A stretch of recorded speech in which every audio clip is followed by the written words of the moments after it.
isang lalaki. Kaakibat ng araw at buwan, ang baybayin ay ating yaman.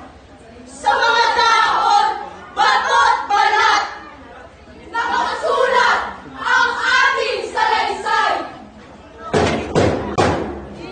Ngunit dumating si Kastila, isinulat ang ating kwento sa ibang alpabeto, sa ibang wika, sa wikang walang alaala ng ating inakuha. Ngunit di tayo nakawi. Sa bawat rehiyon, isang tinig ang nakayani.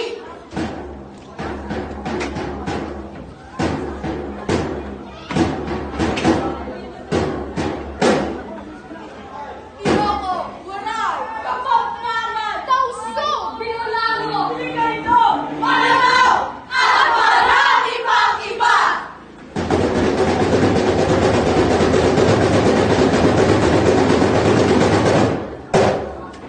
Wikang katutubo, hindi ng pagkakakilanlan, butil ng pagkabansa, alon ng ating diwang bayani.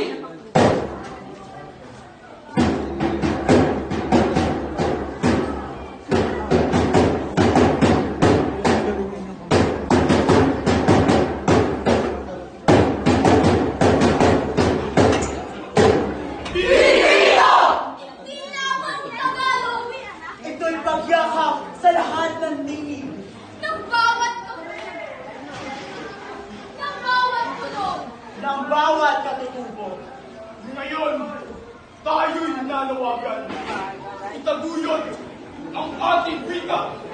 Itaguyod ang mga wika ng katutubo. Sila ang ugat. Tayo! Tayo! Tayo ang saka!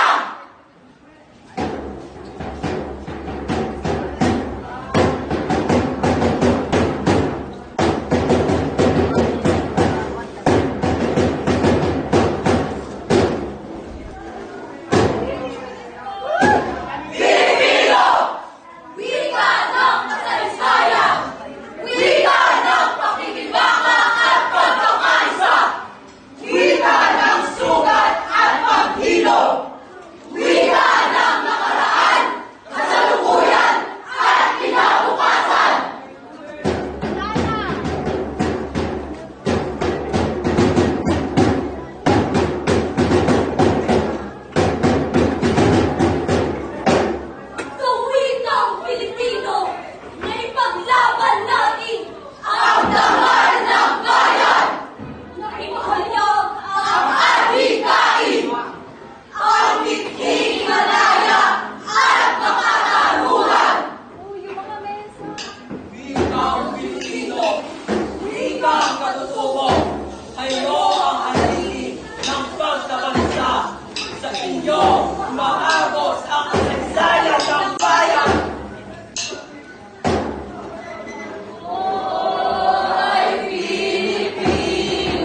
Dennis D. Laksa,